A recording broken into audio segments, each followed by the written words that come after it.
Do call the roll, please. All right. From Chester, Cindy Lignar. Morning. Good morning. From Clinton, Michelle Bienvenia. I don't see Michelle from Clinton. All right. Cromwell, Anthony Salvatore. Here. Deep River, Carol Doak Jones. Is Carol here? I don't see Carol. Durham, Brendan Ray. Here. Hello, good morning. East Haddam, Todd Gelston. Good I think I morning. saw him. Good morning. East Hampton, David Cox. He is expected, but he is not here yet. At least I don't see him. Essex, Norm Needleman. Is Norm Needleman or Carrie Duquesne on the call yet? I don't see them, but they are expected. Um, let's see. Next is Haddam, Sean Donlan. He is not expected. Killingworth, Eric Couture. Hello. Eric is here. And let's see, next is Lyme, Christine Erica Zelik. I think I saw you, Christine. There you, she is here. Middlefield is not here. Middletown, Gina Sarah is not here. Old Lyme, Martha Shoemaker. Good morning. Good morning. Old Saybrook, we have Carl Fortuna. And he is here. And then Portland, Michael Pelton. He is here. And last but not least, Westbrook, John Hall is here. From the MPO, we have Joe Comerford. I don't see him. Oh, there he is. Yeah, he is here. Yeah, Joe Comerford just joined. We also have Darlene Briggs from Middlesex Chamber. We have Grayson Wright. Good morning. Good morning, Darlene. From Connecticut DOT, we have Grayson Wright. And let's see, other guests. So we have Aaron from our congressional delegation. We have Julia McGrath from Courtney's office, Aaron McBride from Murphy's office. And I don't see Ellen from Blumenthal's office. Let's see. We also have Carol Conklin on the phone, our regional election advisor. And then we have RiverCOG staff. I'm Sam Bold. We have Vicki Harris, Kevin Armstrong, Margot Burns. On the call, we have Eliza Lopresti, Sally Rothenhouse, Jake Capabianco, Rob Harrimet, Megan Juflis, Brendan Garrity. And let's see who else. Susie Beckman and Marcos Gonzalez. And then also we have Joy Lasora also on the call. So I think I've introduced everyone. Okay. Thank you, Sam. Public speaking. I guess we could start with Senator Blumenthal's office. Julia. Oh no, Aaron. That would be Aaron. Oh no, I mean that's Aaron. Ellen. That's Ellen. That would be Ellen. Ellen's not here, but we do have Murphy's office. Aaron. Okay, Senator Murphy's office. Thank Hi, good morning, everyone. Biggest thing right now is Congress is looking to fund the partial rest of the government to ensure that we don't go into an extended government shutdown.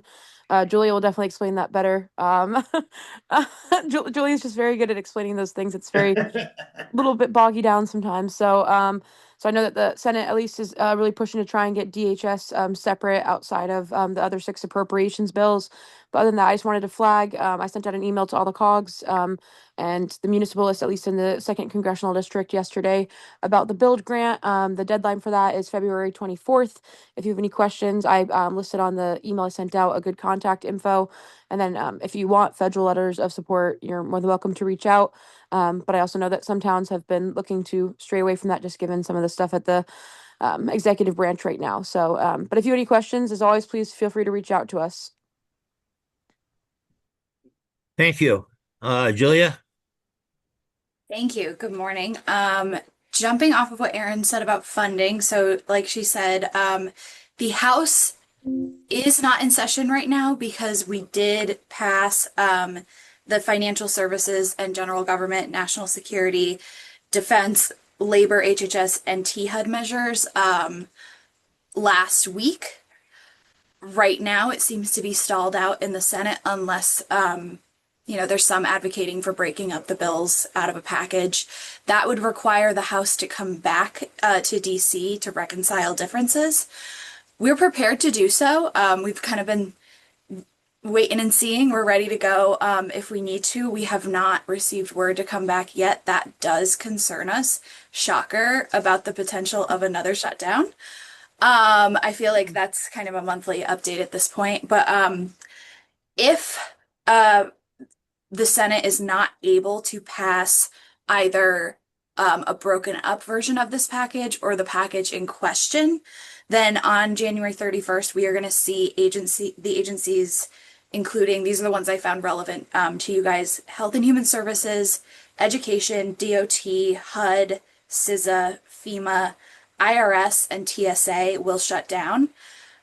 I'm particularly concerned about IRS given that we just opened tax filing period for the past year. That does not mean that you won't be able to file taxes, but it will mean that it will likely take significantly longer. Those who are working will be working without pay until the shutdown ends, and the IRS staff is already greatly reduced from what it was last year. So that is a particular order of concern. My hope is that we don't have to deal with it, but we will see. We're coming down to the wire on that one. Another thing I wanted to flag, and I want to frame this in a way that doesn't sound scary because it is likely not going to pan out in reality based on what we've witnessed over the past year. But the White House is discussing a potential suspension of funding to states, counties, and municipalities that they have deemed sanctuary jurisdictions. The state of Connecticut is on this list. Right now, they are saying February 1st is the day that that suspension would go into place. We have not received any direct communication from the White House. I have linked a memo that someone on our staff found. Thank you. I don't know. Right now, we're kind of, finding things as we can. That goes into a little bit of the work that OMB is doing right now to gather information. It is our belief that if the administration does make this choice, that ultimately it's not legally viable. I say that with the caveat that no one on our team is a lawyer or a practicing lawyer. But people who are lawyers seem to echo this point of view. I've linked some legal precedent just to kind of give some background as to this has been litigated several times over the past year over specific programs or grantees. And thus far, we have not seen a case where this is able to, go forward. But it could potentially cause disruptions in funding. You may receive notice from a federal grantee or a state partner about this in some way. We didn't want this to take anyone by surprise, but I would also like to emphasize that even if I think the likelihood of this actually being implemented for real is probably low, but it could cause short-term interruptions.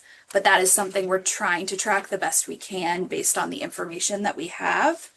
A couple executive agency updates. I have more details in the report I sent to Vicky, but USDA has a new standardized general terms and agreement for grant awards that is going to apply across the agency, any program now.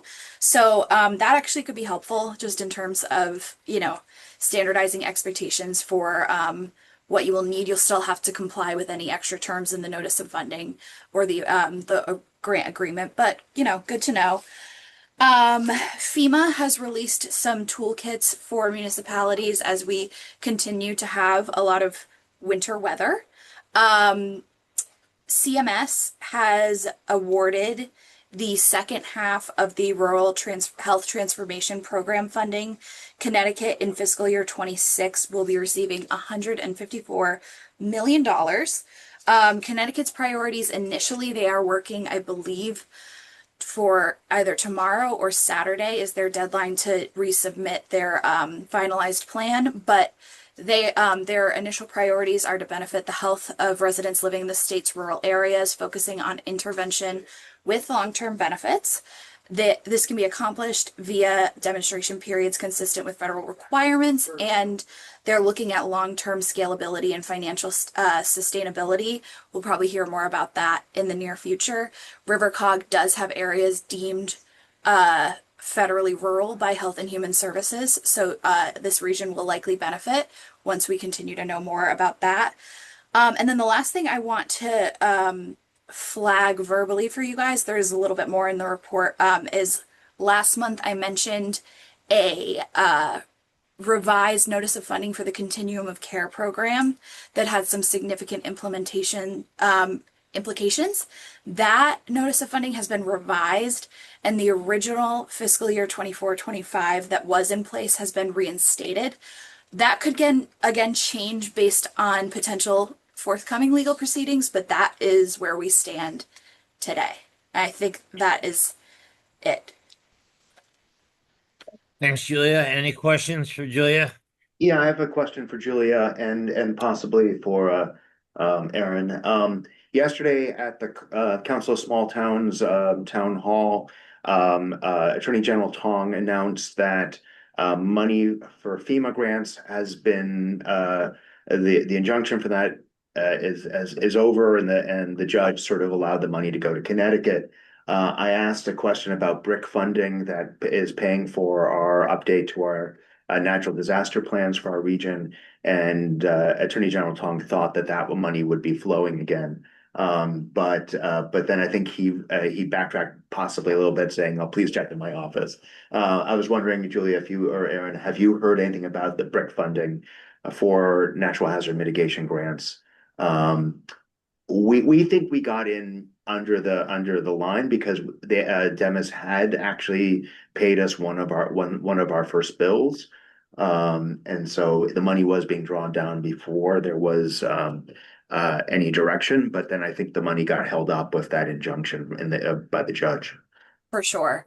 I would say first, take everything I say with a grain of salt because it could change at any point. However, right now,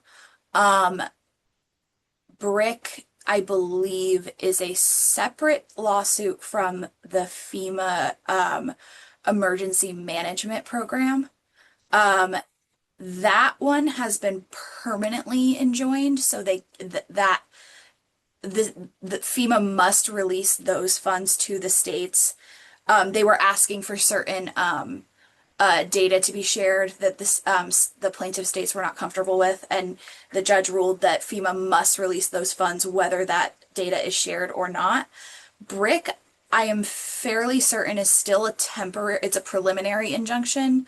So, and I have to check and see if the administration is appealing that decision, because that will draw out the proceedings. I think ultimately the cancellation of BRIC will be permanently blocked based on what we've witnessed thus far, and similar cases, similar to the emergency management case. But I do know there are still some legal hoops that have to be jumped through for that. So I don't think it's necessarily certain that that money will be seen soon. But I'll check. I have a lot of court listener alerts update coming into my inbox, so I will check to make sure nothing's come in the past maybe 24 hours that has changed. But that one is one we're still kind of waiting on. We're kind of in an odd spot with BRIC because technically courts have deemed that termination not legal, but because one, it's a preliminary injunction, and there's also a possibility of an appeal. I don't know if it's realistic to think that we might see that money moving efficiently anytime soon. Yeah, Um, our yeah, grant was I from wish I fiscal year had more clarity 23. than that. Yeah. Um, so our grant was from fiscal year 23. So we were hoping that with it being, older money but it might not be affected, but anyway, any information you can Yeah. provide. No, And yeah, for sure. Unfortunately, what we're seeing is regardless of signed grant agreement or not, whatever fiscal year, money is not flowing as it normally does. And it's different program to program, agency to agency. It's not really predictable, um, unfortunately. But I do think it'll likely be delayed a bit longer, at least. If I had a crystal ball. But uh I don't think you have to lose hope on that one yet. It's just gonna be like okay. extended out a little bit. But yeah. And, and just as a personal question, I'm going down to Washington to visit my uncle this weekend. Oh, Will nice. the TSA be working, and will the Smithsonian museums be open? Yeah. So TSA depends on if there is a shutdown. Yeah. Technically the the status quo is apparently TSA workers are expected to show up regardless of pay or not. Okay. Oftentimes that is not what happens. If I were you, I might, depending on what happens today, tomorrow, and whatever, I might take the train. Um, and then Smithsonian, I will have to check on because what was the list of? Maybe I she don't can think book it's. the tickets for you, Sam. You don't need those. You don't need those. You can just, if it's open, you can walk right in. Let me Anyway, you check. can get back to me on that. I just was, I was wondering how dead DC might be this weekend, but yeah. All right. Well, Who knows? yeah. They're all a little in like I think a daze anyway because they got a ton of snow down there, which they're just not accustomed to. So they're a Okay. little, all over the place. Other than travel arrangements and tourism, does anybody have any questions for our congressional delegation? Thank you very much. Appreciate it, as always. Is Carol here? Yes, I am. Thank you. Carol, you got anything Okay. for us? Yes, I do. February is going to become very significant in all of your offices because finally the statewide voter database is converting. Along the way, this has been in the works a couple of years. There's been 2 postponements, so a conversion didn't happen too near an election. On February 13th, which is a Friday the 13th, which slightly unnerves me, the whole database gets shut down. It goes into a week of converting the files, uploading, and on February 23rd, your offices open up to a whole new system for the Connecticut voter database. There's going to be a daily helpline for them. They have had some training. The state's aware they need more training.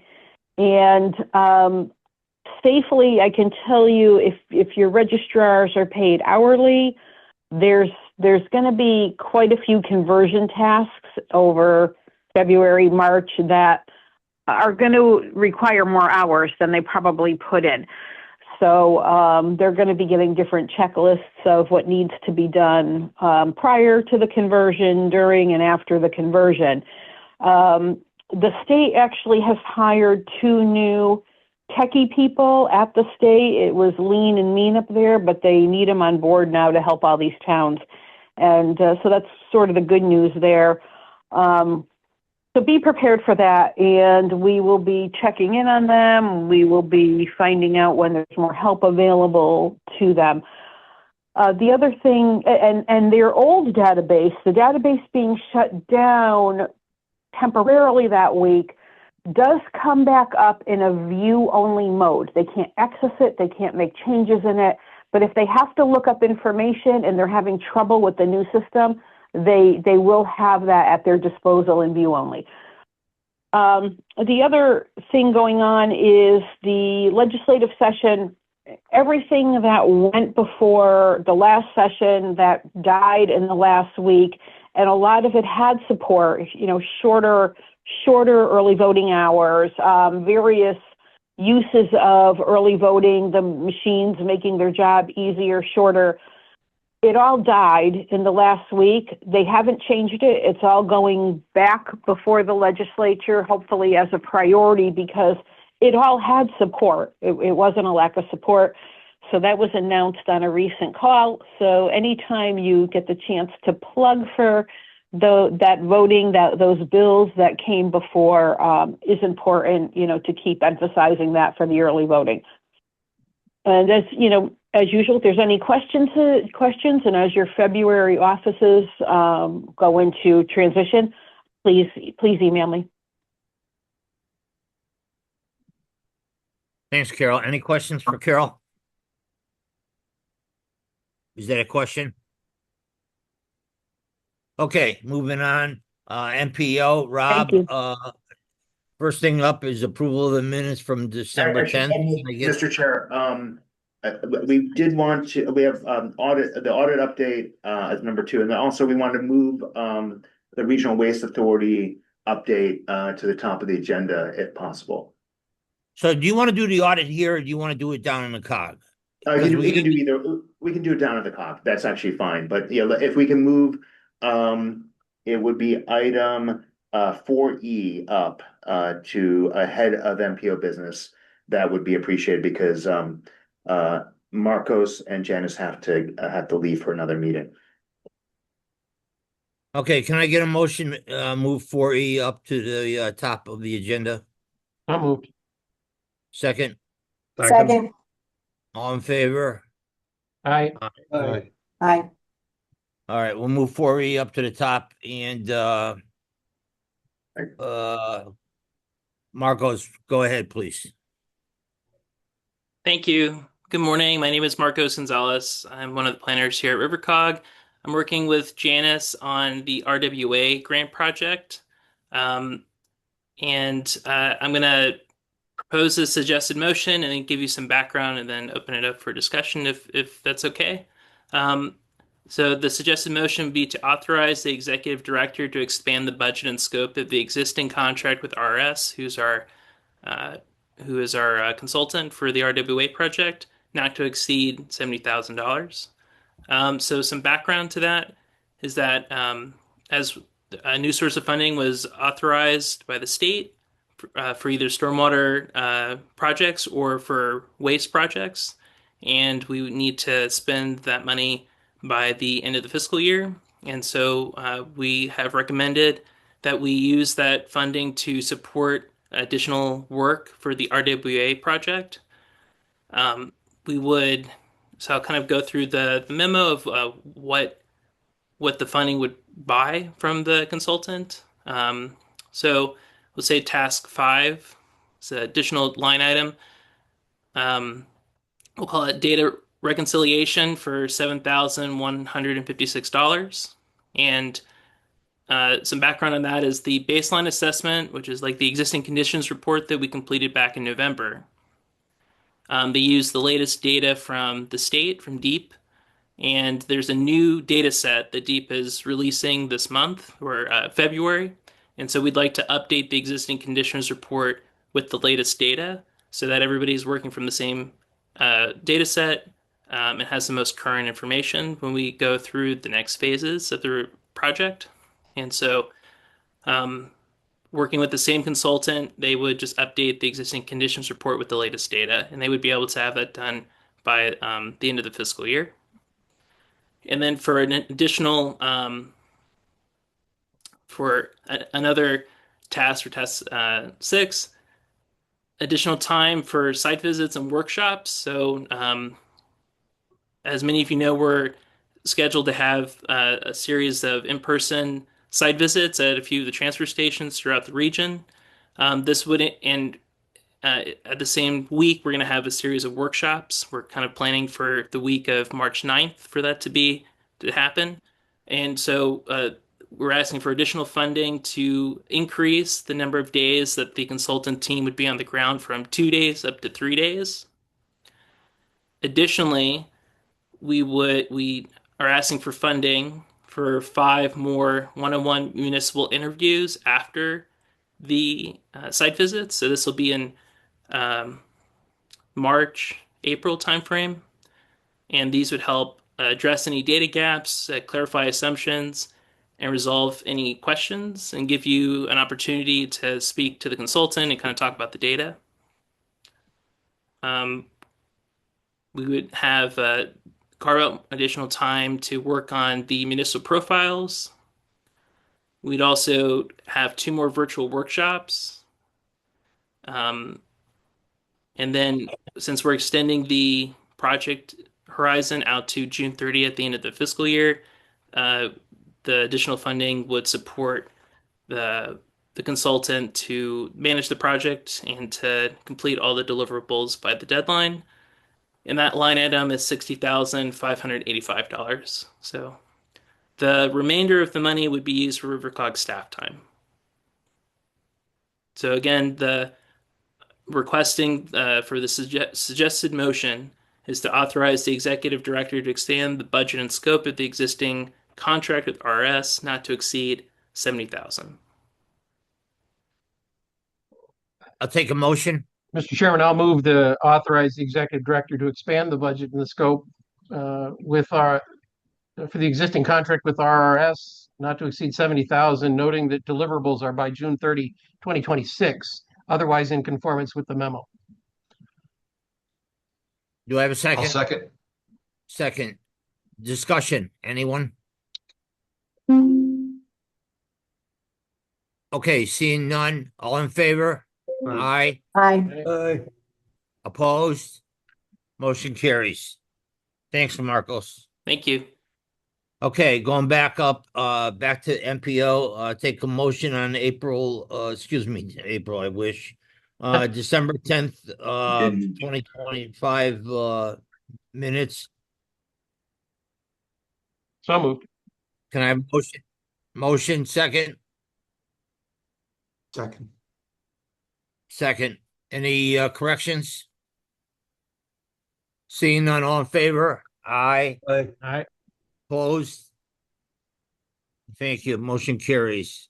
All right, without objection, Rob will take 3B and C together, please. Okay, the tip amendments. Yes, sir. Okay, yeah, we actually have let's see, 1 and 2 is the same project, 3, 4, and 5 is the same project, and then 6 is a separate project. Our first 2 line items are Middletown project. It's on Route 66, project number 82329 uses national bridge funding, except from air quality.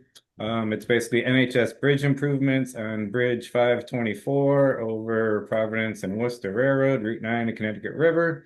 On the agenda, it does say FD for final design. That is incorrect. The first line should say PD for preliminary design in 2026, 2.3 million, 80-20 federal state split. The second line item is just uses a different funding source, uses National Highway Performance Funding for final design in 27 at 1.7 million, again 80-20 split.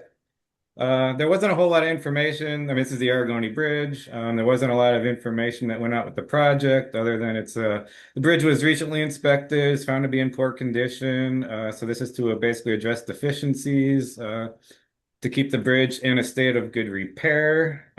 Improvements will be identified later through the study and through design. I did receive additional information from the state after that went out. I could send that out to everyone after the meeting, but I could summarize it really quick right now as well, as it's a major project for the region. Basically, the report goes into existing conditions, existing conditions of the bridge. It basically talks about the bridge scale ratings and what's in, poor condition, what's in fair condition, things like that. Basically, right now the purpose is kind of to rehab superstructure and substructure of the bridge, basically to meet DOT standards. They looked at a few different designs, life cycle cost analysis things for various ways to do the job.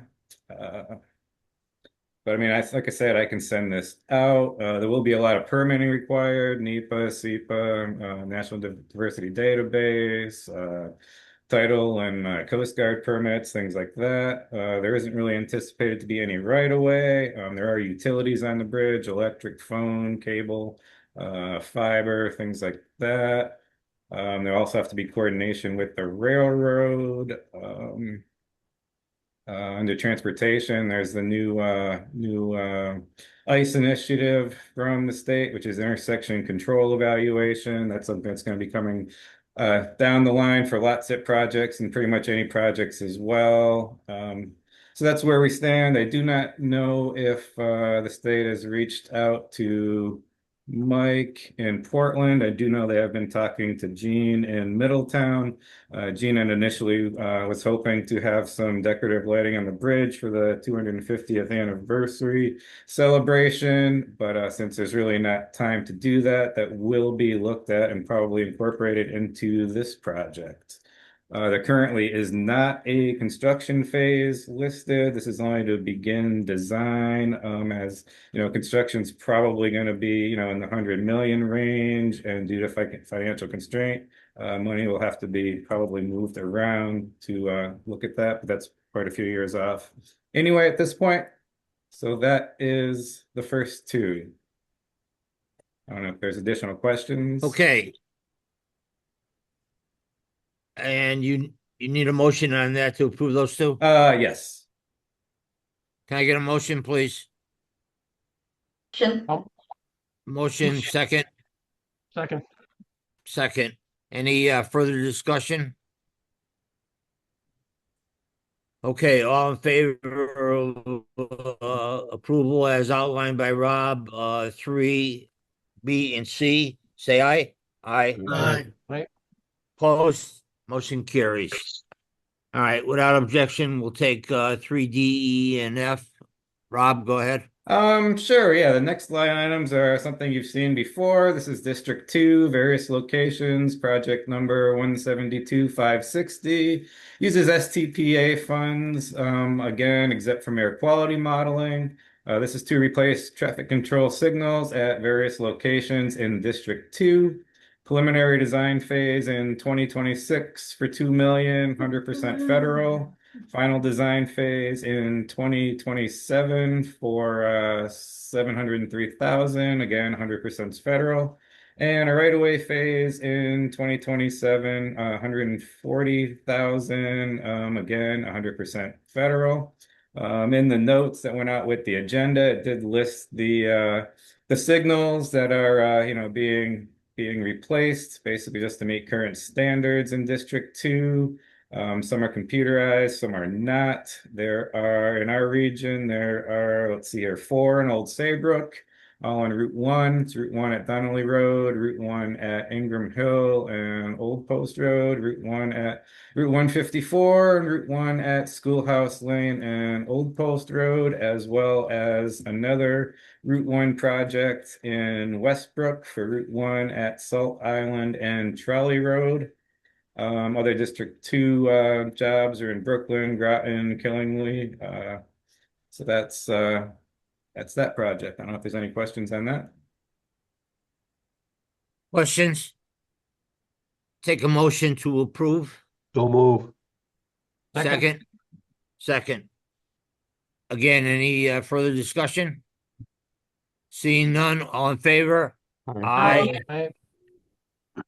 Any opposed? Motion carries.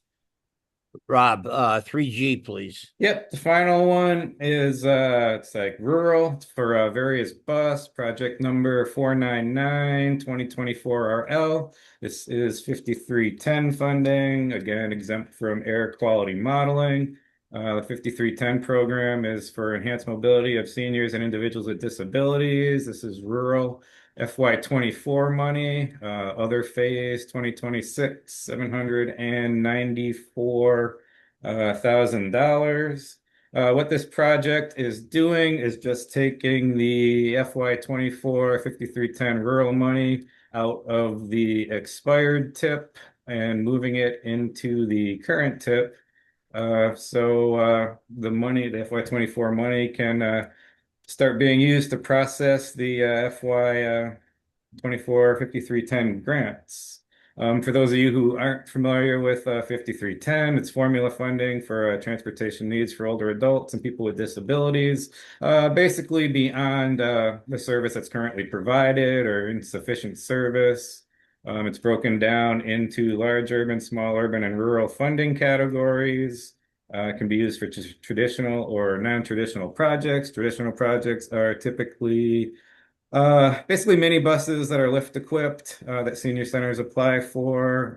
Cromwell actually had just received one in the last round of funding. And non-traditional projects are typically capital operating beyond the scope of ADA. Or River Valley Transit often applies. The mobility manager is funded under that program. Taxi vouchers are funded under that program, and other RVT services. So if there's any questions on that amendment, you can let me know. Questions? Okay, take a motion to approve. So moved. Second? Second? Second. Second. Thank you, Martha. Again, any discussion? Seeing none, all in favor? Aye. Aye. Any opposed? Motion carries. All right, Rob, 3H, please. Yep. Let's see here. That's the obligated and granted project list. Those who have been on the board for years know that this is an annual requirement. 23 CFR 450 requires all MPOs across the country to publish or make available an annual listing of projects that federal funds have been obligated for in the preceding year, consistent with the categories in the tip. So basically that spreadsheet was sent out with your agenda for public involvement purposes. Those highlighted in yellow are bike ped related projects. Projects are listed at the COG level, statewide level, district level, and multi-regional level. We do not need to make a motion, it's just for public involvement and for your information. Thanks, Rod. Any questions regarding this? All right. Rob, 3I. Yep, that's the MTP System Performance Report Addendum. As you recall, we've talked in the past about the certification review from the spring. Our first corrective action was to some add reason, financial Bob Ruzo's emails. was to add financial constraint to the tip. The second was to add the system performance report to the MTP. Basically, we've had a section in the MTP that was just similar, but didn't have all the information the feds required. The information was sent out with the agenda package. It had the whole Appendix E, which is a system performance report.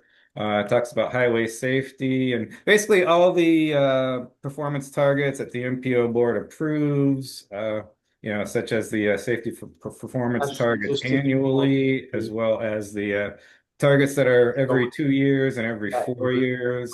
Basically, the difference was the feds wanted the baseline data, the target data, as well as the actual data. So that has been compiled for all the categories.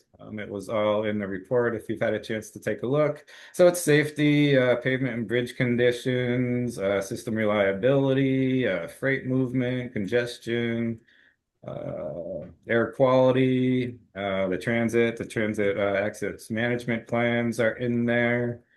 So it has greenhouse gas. I think they canceled that, but we left it in there, or just basically stating it's not required anymore.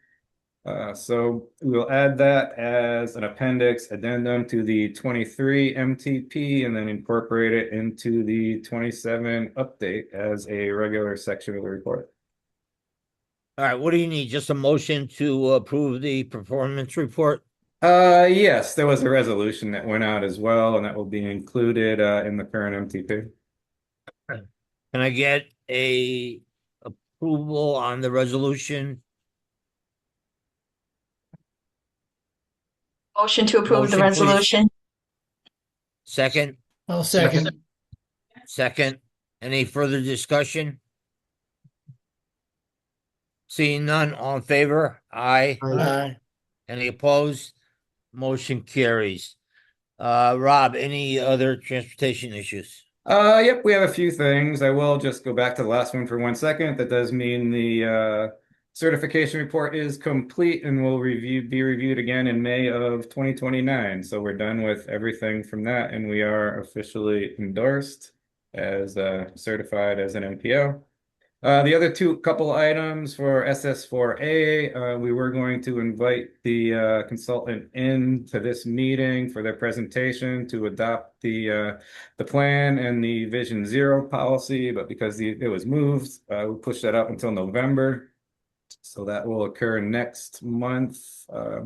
Also, 5310 applications are due March 31st. I know we had just talked about that in the tip amendment, so that was sent out to everyone through DOT. We will review them on the April MPO board meeting. As you recall, they're basically reviewed by both Hartford and New Haven TMAs. So they're usually there might be a couple traditional applications in the northern towns and non-traditional in the south. So we'll get that out to DOT then. Also, similarly, DOT is updating the latch STIP. I know there's low SIP, latch SIP, latch STIP. That's the locally coordinated human services transportation plan.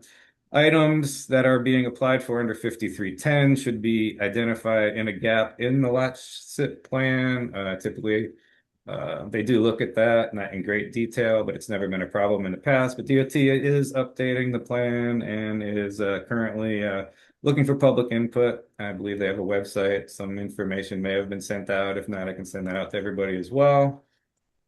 And the last item, the Active Transportation Microgrant Program that has been renewed for 2026. If you recall, that was for small grants under $5,000 for things such as bike rodeos, bike grants, or bike helmets, vests, things like that.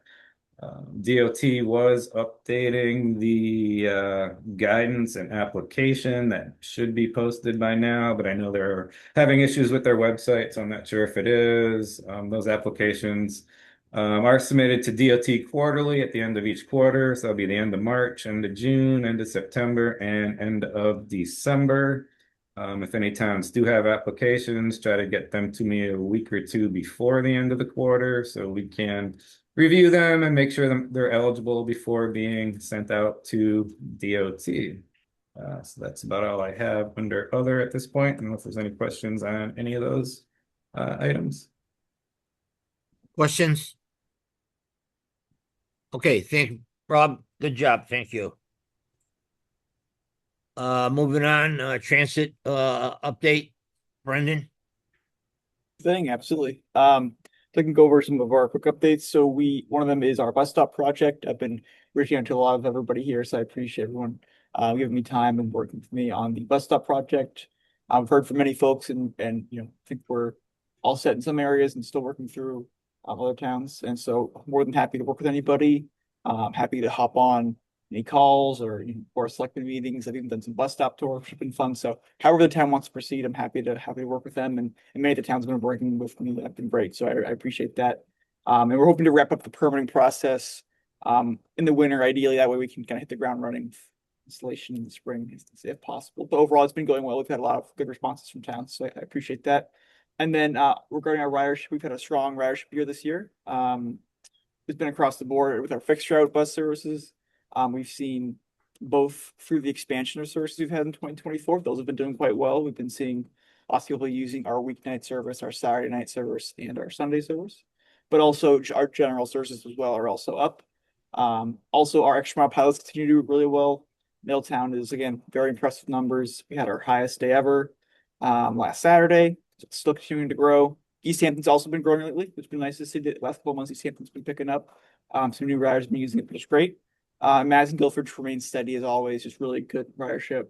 Overall, our pilot ridership for the entire since May of 2020, May 28 of 2024, we are just over 56,000 rides. So definitely been a popular service. And the only, one of the kind of the segues into another priority that we have, which is trying to preserve this funding, the microtransit pilot funding. It's scheduled to end in June if there is not new funding identified. This is a pilot, so this is the end of the pilot, right? This is the end of the 2-year pilot for us. And right now there's not been any funding that's been identified or confirmed for that to continue, which would be a shame because, as I mentioned, a lot of the programs are doing quite well. So we're working with, me and Joe have been working with various different partners, legislators, even the companies themselves to try and promote these programs continue for the coming years. And I know actually just after this call, I'll be going to a table to help get riders to promote the service and call their representative or email their representative. So they're trying a legislative push to get some funding secured. And there could be some positive updates coming soon, but we're still working to preserve that funding going forward because it'd be a shame to end it now. So those are some of our big updates. I don't know if there's anything else, Joe, you want to cover, but those are some of the big things. Any questions for Brendan for Transit District? Thank you, Brendan. Appreciate it. I think Cindy has a question. Yeah. Oh, I didn't see it. I'm sorry, Cindy. No worries. Thanks. Thank you, Brendan. Some of us were able to attend your meeting the other week and certainly learned about how impactful the pilot programs have been working. And it really boils down to it's a lifeline service. And certain, for people going to work, preventing isolation, their student use, and so on and on and on. So I would like to propose that our COG collectively make our voices known, perhaps in a letter to the legislative body, to support the programs, to support funding for the pilot programs so that they continue. So maybe Brendan, you can help us craft that. Sure, absolutely. Yeah, I appreciate that. We can definitely craft something for that. Thank you, Cindy. Yeah, this is Todd Gelston. I support Cindy's idea very much. Your service has proven to be key, so why should we lose it? Okay, take a consensus. Do we wish to go forward and support a letter? Absolutely. And I'll just add that for those of you at cost, Governor Lamont talked about the on-demand services, talked about them being successful. I almost asked him a question. It's like, well, then please fund them. So, all right, I'll take a motion that we send a letter of support signed by our executive director. So moved. Second. Okay. Second. Okay. Further discussion? Seeing none, all in favor? Aye. Aye. Opposed? Motion carries. Thank you, Cindy. Appreciate it. Thank you very much, everybody. Thank you. All right, moving on to the COG business. Sally, now or Sam, which one wants to go first regarding the audit? So, just to get you up to speed, Sally has been working with our auditors through to complete the audit. Unfortunately, we found I'll let Sally explain the status where we are. It looks like we will have to do another 1-month extension and approve the audit in February instead of today. And Sally, are you on the call? Yes, I am. Yeah, why don't you just give a brief summary of where we are? And yeah, in a lot of regards, we're in a good spot because a lot of this is completed. But in the review, I found that some of the invoicing for reimbursement requests and such for last fiscal year had not been completed by Paula before she left. And so I am in the process of getting those completed. And the auditors are up to speed on that. And hopefully we'll have this wrapped up soon. Yeah, these were invoices that we discovered at the beginning of this week, and Yeah. I'm glad we found them. It's new, it's more Yeah. revenue, but of course that's going to delay the audit. Right.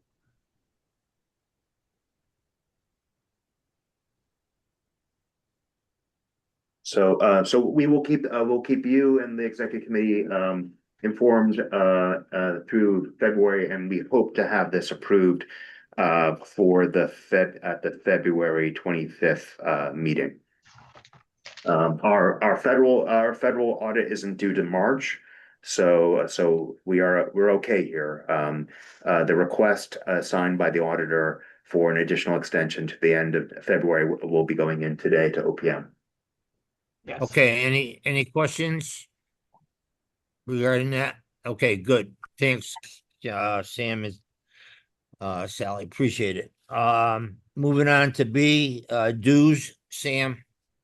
Sure. The executive committee met last week to discuss fiscal year 27 dues. You'll see in your packet memo, we considered four different options: a 0% increase, a 1% increase, a 2% increase, and a 3% increase. For those of you who are new to the COG board, RiverCOG dues are charged with a base payment that every town pays, plus a per capita increment. When we do an increase, the percentage increase is applied to both the base and the per capita increment. And even at a 0% increase, since we use Department of Public Health's population estimates, the dues can change by a few dollars here, up or down, based on where your population stands in the latest DPH numbers. So the executive committee met and they considered these four options, and they're recommending for the full board an increase of 2% for fiscal year 27. You'll see in this attachment what that means for your town. For no town, it's from your average town is a couple $100 of increase. I think our largest increase is going to be Middletown, which is our most populous town, and that increase is $781. So that is my report. And our suggested motion is to approve a municipal dues increase of 2% for fiscal year 27. We will send you communication on that immediately, so you can get that into your budget. I have been informally telling towns to budget for 2%. Because staff had recommended either 1 or 2% increase, and 2% was in the higher end. We will be sending out official dues letters within the next week if this is approved. Okay, I'll take a motion to approve a 2% increase in dues. So moved. Motion second. I'll second. Any discussion? Okay, seeing none, all in favor, say aye. Aye. Those opposed? Motion carries. Thanks, Sam. Megan, update on the new housing bill, please. Great. Thank you. Good morning, everybody. So everyone has been talking a lot about the Housing Bill, now Public Act 25-1. We wanted to give you a brief update on sort of the timeline of the mandatory requirements and how RiverCOG staff is planning to assist.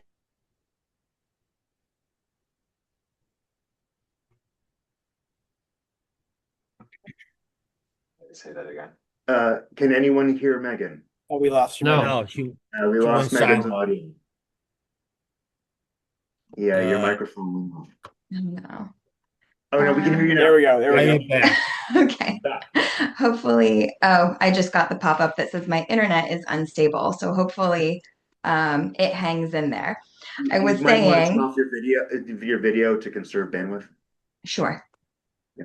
Okay. And I was saying that I'm going to go through this information very briefly, the timeline for the mandatory requirements, as well as how RiverCOG staff is intending to assist. But there will be a costs and CCM webinar tomorrow morning that will go into a more in-depth review. I will be presenting at that along with other directors from the Naugatuck Valley COG and Capital Region COG. The three of us have been spearheading a multi-COG summary document and guidance for understanding and interpreting the Public Act that will be out this week as well. So the more in-depth information is coming and will be available to answer more questions. But as I said, the quick overview of the mandatory requirements that are coming up. First, January 1st, which has already passed, regulations need to be updated to increase thresholds for zoning protest petitions and also to address hostile architecture in municipal publicly accessible buildings and real property. These are fairly straightforward, but if you need assistance and these things are codified and you need to update them, RiverCOG staff is available to provide technical assistance and guidance. The next deadline, July 1st, 2026. This is the big one. You have to update your zoning regulations to allow transit community, middle housing, and mixed use development in commercial and mixed use zones by summary review. RiverCOG staff has posted an RFP for a consultant to come in and assist our municipalities with amending their regulations to accommodate this change. We're anticipating that it's going to be more nuanced than simply a one-time fix to your zoning regulations, so we want to be able to assist with that. The zoning regulations also have to be updated by July 1st to remove minimum parking requirements except for developments over 16 units and developments under 16 units in what is called a congestion and traffic mitigation district. So if you want to establish a congestion and traffic mitigation district to continue to require off-street parking for those residential developments under 16 units, we are available to help you try and identify where those districts might be. Also, a minor tweak, zoning regulations have to be updated to remove width thresholds for mobile manufactured homes, and we can help with that as well. The next deadlines all get into the housing growth plans. These are kind of more long-term deadlines, but we are looking for December 1st, 2026 to receive regional housing growth targets and state housing growth targets from OPM. RiverCOG staff will be participating in working groups with OPM to establish methodology for calculating this. We've already had our first meeting. We've been invited to our second, so we are looking forward to collaboration there. The next deadline, June 1st, 2027. The regions have to all create regional housing needs assessments and establish municipal affordable housing goals. Our regional housing committee has already done some of this work, so we are prepared. The housing committee will be the steering committee for the process, and RiverCOG staff is going to be working closely with each municipality and the housing committee representatives to establish the municipality so that it aligns with new statutory requirements. The next is July 1st, 2027. So that's 30 days after we publish the affordable housing goals. Municipalities will have to decide whether they want to opt into the regional housing growth plans or not. So all to say, you'll have a while to decide whether this is something that you want to do. There's no need to make a decision right this second. If a municipality does not want to participate in the regional housing growth plan, they don't have to opt in. They can choose to create their own, but they will have to adopt their own affordable housing goal if it's different from the one that the COG is publishing. And then the last deadline, June 1st, 2028, that's when the municipal and regional housing growth plans will be due for our region. They're on the same timeline. The regional housing growth plan and the municipal housing growth plans have all the same requirements. And so any municipality that participates in the regional housing growth plan will have their own section that has all of the same requirements as it would have if they created their own. And RiverCOG staff will obviously be working very closely with each municipality that chooses to opt in to make sure that the plan and your component of the plan fits what you need. So again, very brief update on timeline. The biggest action items to focus on right now are those zoning changes. The regional housing growth plans are coming and they are mandatory. However, we do have a long lead time before you have to make any decisions there. And I would encourage everybody, if you're able, to go to the Cost and CCM webinar tomorrow. I think there will be a lot more valuable information. Any questions? And I'll just Okay. reiterate that the CCM COG webinar tomorrow morning is very valuable for your land use commissioners. So if you haven't forwarded over the registration information to your land use commissioners, please do. And there shouldn't be any registration fees since your town is already a member of CCM, and they're serving in capacity as a town commissioner. Thank you, Sam.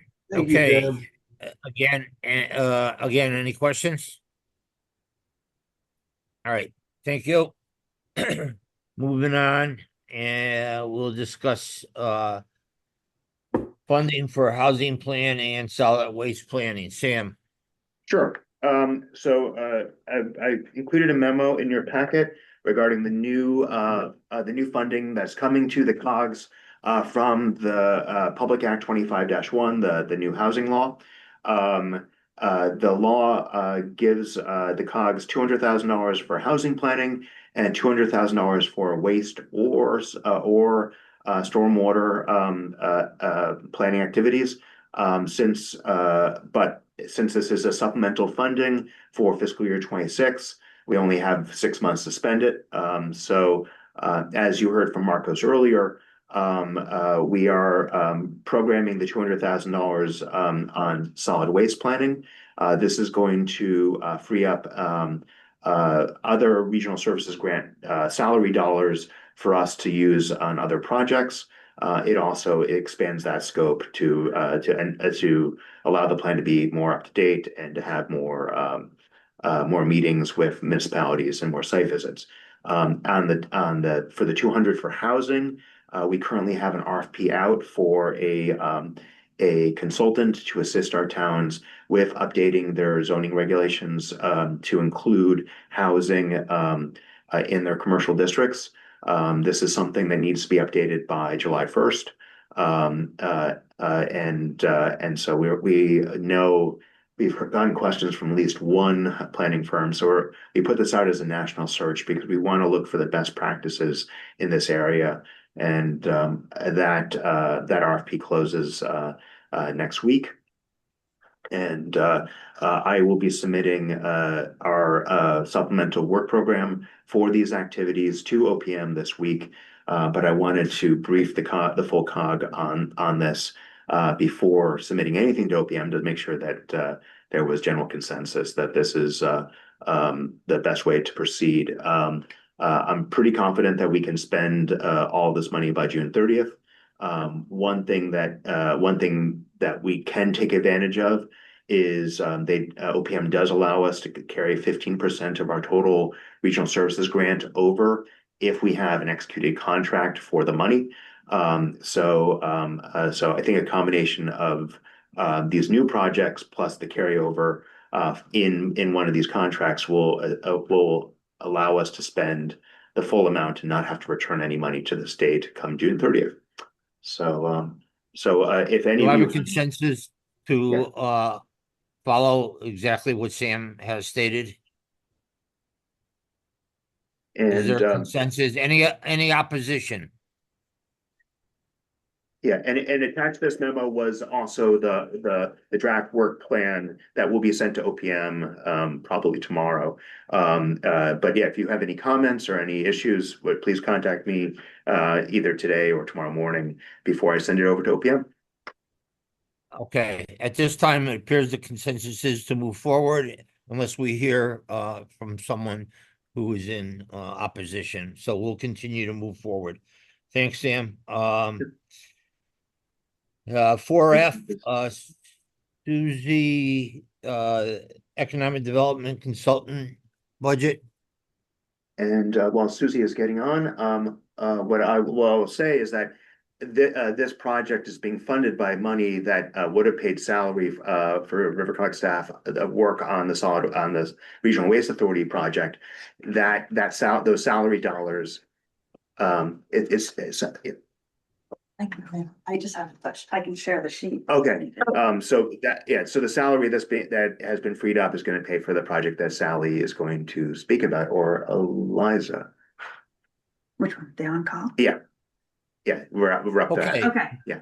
All right. Just, you Is received, that you, Susie? that's me. Okay, go ahead. Thank you. Okay.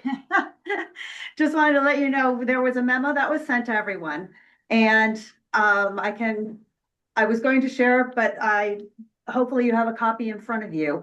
The on-call economic development services that were approved back in November by this board. We had selected through an RFP process, Community Resource Management as the on-call economic development services provider.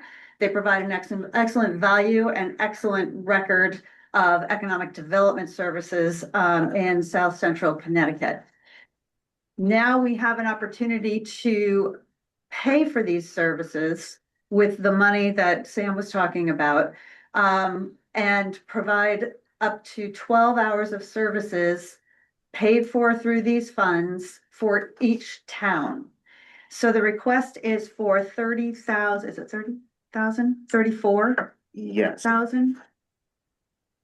Yeah, so get this. Sorry. I have a lot of. You have a lot of paper. There's a lot of memos here. Yeah, so the total ask is $34,900. $34,900. That covers, again, it's 17 hours of services for each of the towns, and then $4,500 worth of services, 30 hours of services for the RiverCOG itself.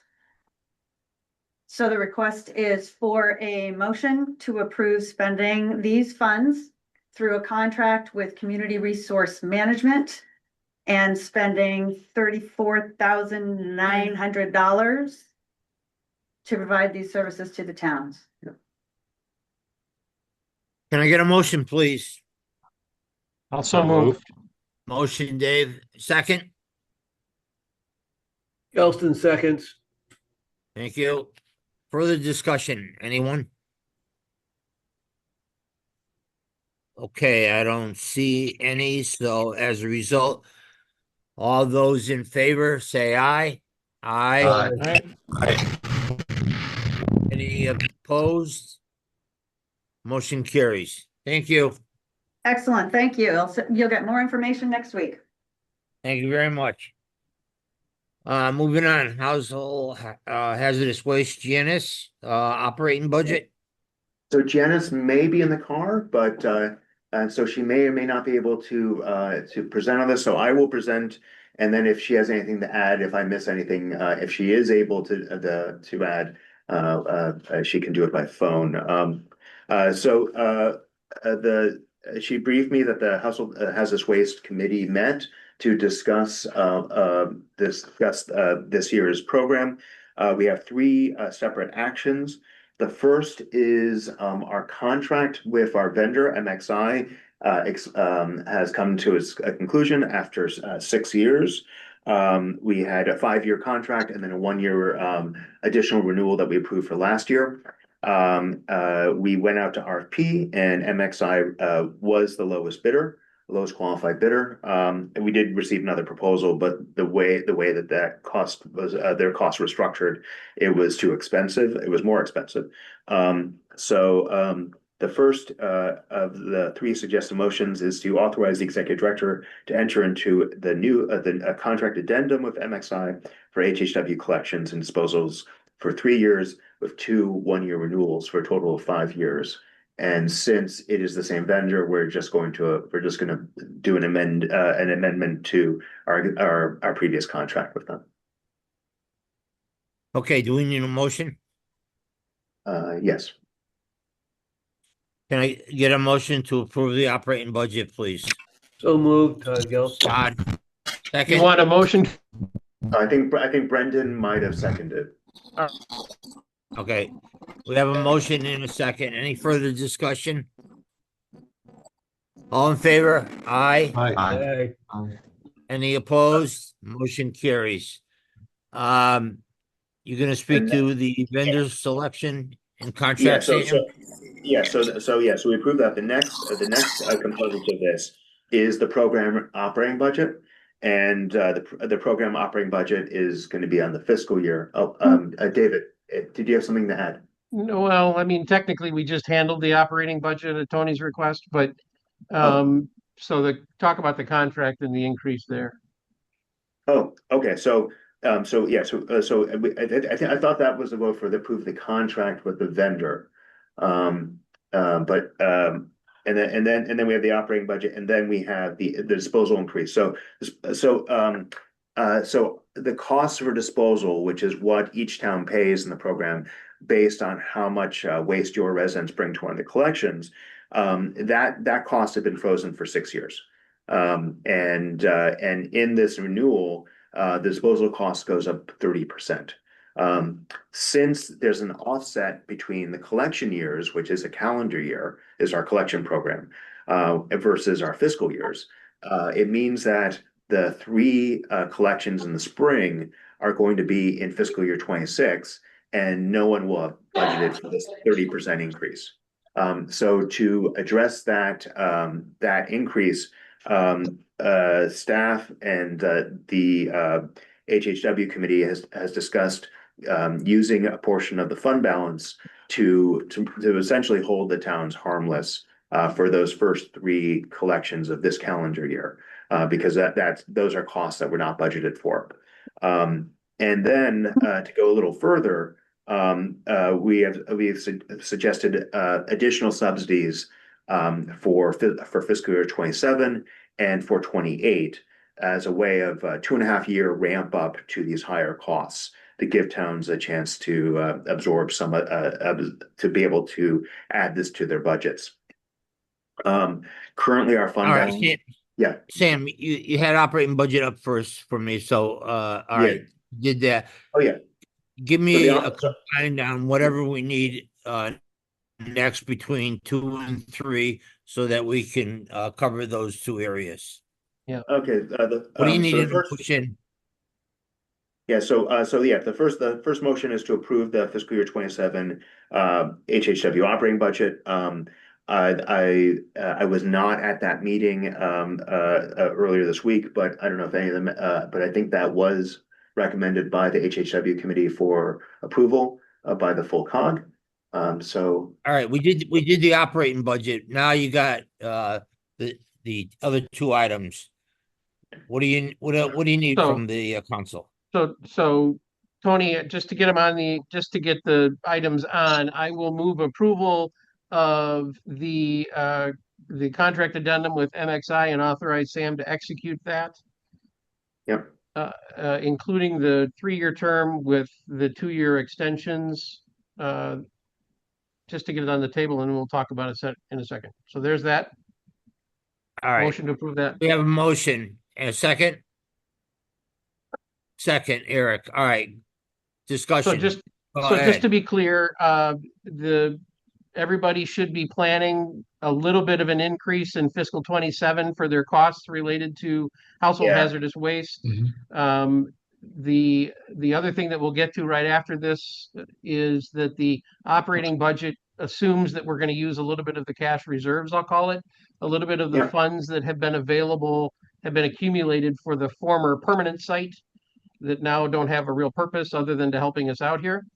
So we'll use those funds to offset, as Sam mentioned, the 26 expenses that nobody had planned.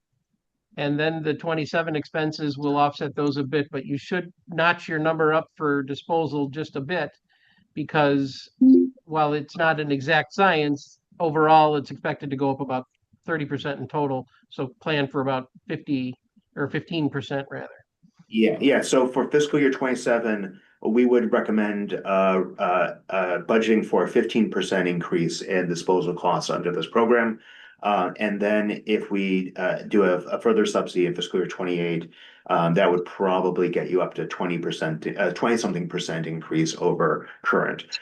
So the idea was, and the total subsidy would be $70,000 from the reserves that were intended for maintenance and replacement of the HHW facility in Essex, which we've since returned back to Essex.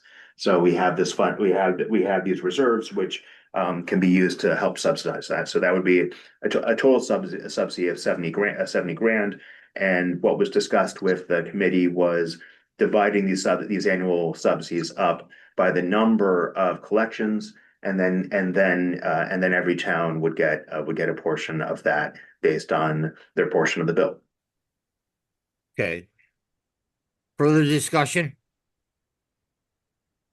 Yes, Cindy. So we talked about potentially, I think it was 20,000, allocating 20,000 around, and I know it's a moving target, like David said.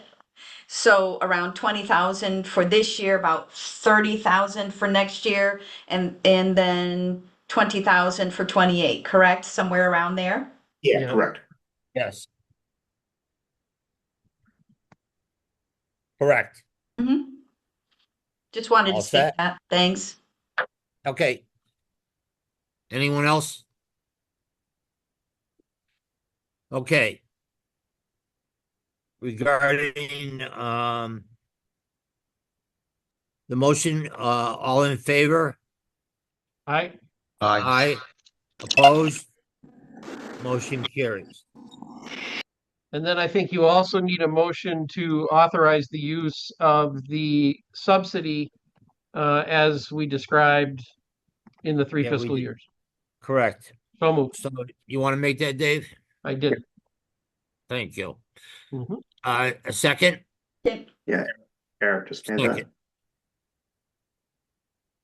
Discussion. Okay. Sam, anything to add? No. Okay. All in favor? Aye. Aye. Opposed? Motion carries. All right. Margot, the trap removal project dues. Yes, good morning, everyone.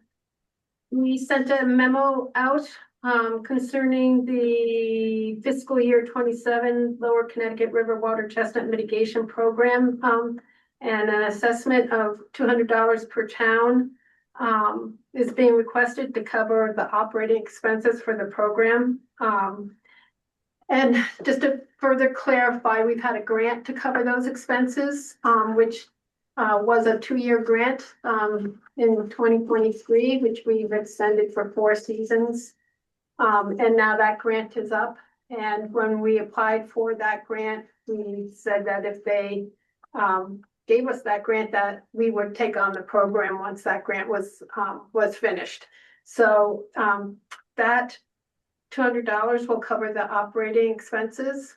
And then the payroll for the program will be coming from our RSG money and that would be for not this season, but the next season coming. So the end of fiscal year 27 and beginning of fiscal year 28. So Okay. the recommendation is to approve, obviously, the $200 assessment. Does anyone have any questions about it for me?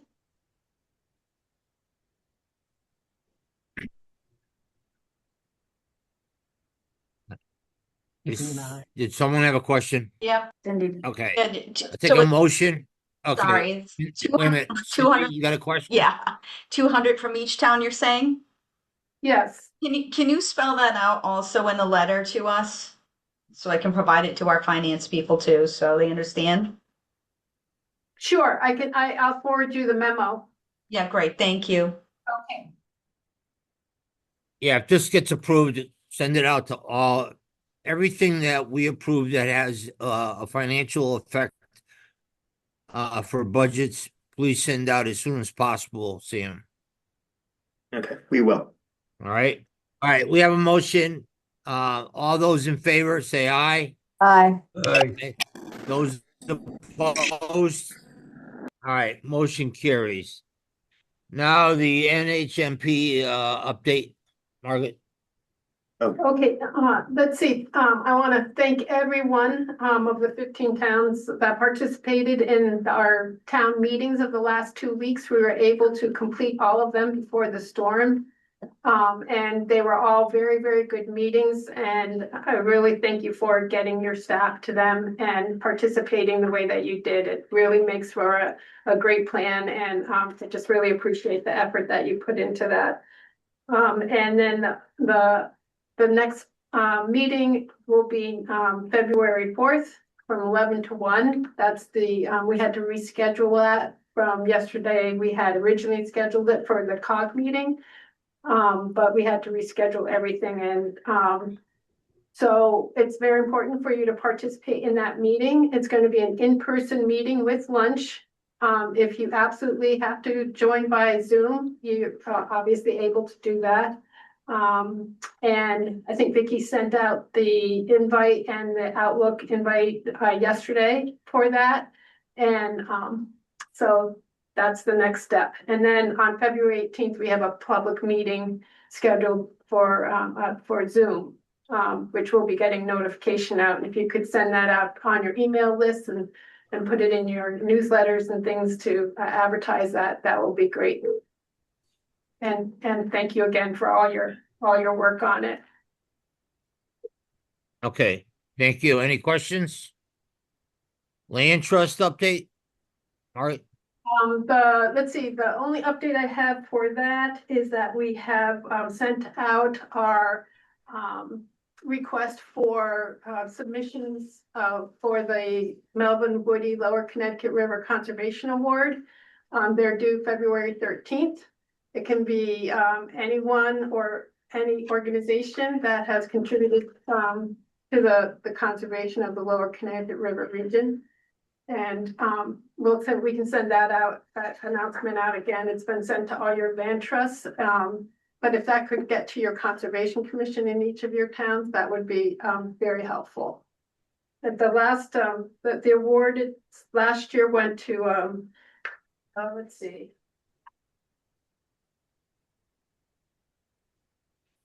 With Bob Nussbaum of the Essex Land Trust. And prior awards for Torrance Downs by the town of Old Saybrook, John Hall and the volunteers of the Jonah Center for Earth and Art, Janet Stone of the Deep River Land Trust, and Marilyn Gleason of the East Haddam Land Trust. So this is our sixth year doing this award, and people really do enjoy participating in this. So please submit your nominees. Okay, thank you. Any questions? Okay, Regional Housing Committee update, Eliza or Megan? Eliza? Hi, good morning, everybody. Last but not least, and I'll be brief here, just a couple things. Our housing committee, as Megan and Sam have mentioned, are going to be working as a steering committee for housing growth plans and other work related to the new housing law moving forward. I've been in touch with, I think, everyone here about your membership status. Each town is allowed a member and an alternate, and to kind of formalize this, I'm asking for either official appointment letters or an email from you as the CEO stating, yes, this person is the member for the meeting. If you can't find an outside volunteer, your planning staff or you would be wonderful additions to our meetings. So please join us and let me know that as soon as possible. Or if you have any questions, just send me an email. Moving forward, Megan and I and the chair and vice chair will be getting together to sketch out a work plan for the next 6 to 12 months for the housing committee. Second thing is, a few towns a few months ago met with representatives from LISC to talk about development or redevelopment of town-owned properties. Phoebe Plouffe from LISC recently got in touch with me asking about any kind of status updates because she had reached out to interested towns and not heard back. So if anyone's still interested in working with Lisk, please get in touch with her. If you would like to learn more or get her contact information, just shoot me an email. And lastly, Megan and Sam both touched on this as well, but I just wanted to reiterate that we are able to help you with that July 1 deadline of creating the conservation and traffic mitigation zones. And that's to help you put parking standards in place for those developments of 16 or 15 and under that they will be removed for in July. So Jake can work on the mapping for that, and the two of us can work with your planning and zoning committees. And that's it, unless anybody has any questions. Questions? All right. Thank you very much. Sam, what do you got? And I see you want to talk financials. Oh, no, I'll just get the financial report. As of December 31st, the council had completed 6 months of this fiscal year 26, and overall spending is within the parameters of its adopted $3.1 million budget. With this new supplemental funding, we're actually up to 3.5 now. At the end of the year, our Liberty Bank account balance was $279,832.29. And our STIF account was $1,683,964.23. Sally and I do have plans to go over to Liberty and open up a money market. So we'll earn some interest on some of the money that's in our checking account because we typically do have a relatively high balance in that checking account, and now that money markets pay something, that is our plan for next week to do that. Did I get it right, Sally? What we're doing? Yes. Okay. Good. If there's any questions about that, I'll answer any questions about our financial report. One question from Eric. Oh, sure. It's not working. Yeah. Questions? Let's see. For other business, have any towns had success also in using road tables for speed control efforts? We're toying with the idea. Yeah, let's bring that up, and I'll ask Rob to maybe comment to see if he knows of any places with road tables. New Haven definitely has them. They put them in, and I'm curious how they operate in snow conditions. But they are plowable. But going back to the executive director's report, I'll just also mention that we are in the process of interviewing a new entry-level staff person who will be assisting with public outreach and communications portions of all of our projects at RiverCOG. We interviewed 2 candidates earlier in the week, and we have 2 interviews on Friday, and I hope to have a finalist to offer the position to next week. Okay. So that's it for my report, and then under other Did you business. answer Eric's question? So Rob, do you know any other? I don't know if any of the first selectmen or Rob can speak to who has experience with speed tables in their towns. I'm not too sure about Wait a minute. average, and I mean I know we This have is- some up here, but I can look into it. Yeah. So I can connect you with the people over in the city of New Haven. They have installed a couple of them on State Street right near the I-95 North ramp. And this is part of their whole State Street narrowing project. And it works. It does slow people down for the pedestrian crossing. And it was a relatively dangerous location because people were quickly making the turn onto the interstate. This slows them down because they have to for the speed table. So there's more time to notice any pedestrians crossing the exit ramp. That is the only example I can think of that I've seen. I'm sure there's other examples, but yeah. So what are they called? Right. Speed tables? Is that what you said? Speed tables. So they're what they are is sort of a flat speed hump, but it's longer.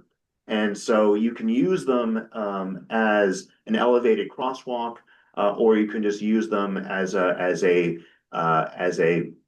obstacle to slow down traffic. And the snowplow won't catch them? I guess because of the angle of the pavement, the plow goes up and then goes down. So It does. They're not blunt edges. They're smooth. I mean, they're a little bit of a challenge for a plow driver. The other thing that I've always understood is that they work well in the immediate, it's sort of like a speed bump. They work well in the area of the bump, but can increase speeds in between. So if you have them in a series over a long stretch, sometimes people will want to make up time that they lost going over the hump. It's sort of like the same impact as a stoplight, or rather a stop sign that is in a wrong place. Yeah, my understanding is a speed bump is good for like 10 miles an hour and below, like in a parking lot. A speed bump is for like keeping speeds below 25, and a speed table is for keeping it below 35 or 40. So that's kind of the rule of thumb. Right. Yeah. But Dave's correct. They speed up in between. If you don't have sufficient, it's just like he said, stop signs. You put a stop sign up and the speed up in between them. So use caution and really if you're gonna do it, plan it out. And partly New Haven put those up because they were having street racing down there in that strip. I mean, they like it, like we said, we acknowledge that they work in the area that they're intended, right? Slow people down in a space. Some people will speed up after, however. And the minute you put them in one area, everybody's going to want them. So remember that. Yeah. All right. Anything else? Anything for the good of the council? Okay. With that, I'll take a motion to adjourn and stay warm. I'll move both of those things. Second. Okay, everybody. All in favor, aye. Aye. I'm sure nobody's opposing, so have a great day. We'll see you. Stay safe. We'll see you next time. Take care, Tony. Thank you. Thank you.